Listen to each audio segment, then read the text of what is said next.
Media নিয়ন্ত্রণ ও 2018 সালের digital security act প্রয়োগের পাশাপাশি বিশ্বব্যাপী সফট পাওয়ার প্রচারের জন্য বিপুল পরিমাণ অর্থ ব্যয় করেছে বিগত আওয়ামী লীগ সরকার।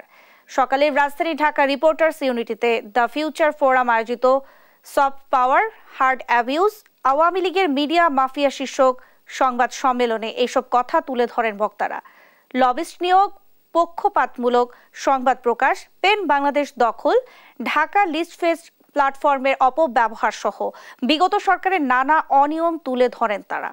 এ সময় ঢাকা লিস্ট ফেস্টের প্রতিষ্ঠাতা আহসান আকবর জেমকন গ্রুপের বিরুদ্ধে অর্থ পাচারের অভিযোগ তুলে ধরেন। সে সময় ঢাকা লিড ফেস্টের প্রতিষ্ঠাতা আহসান আকবর, সিনিয়র সাংবাদিক আশরাফ কায়সার সহ আরও অনেকে উপস্থিত ছিলেন।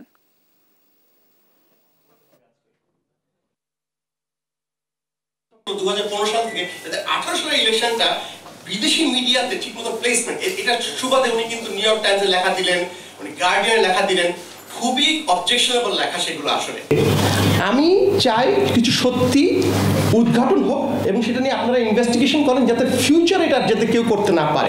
আপনাদের তো একটা খুব উইক পয়েন্ট আছে, তখন তারা পাওয়ারে তারা বলছে কিসের উইক পয়েন্ট আছে, আপনারা মানি লন্ডারিং করেছেন, ইউ হ্যাভ মানি লন্ডার।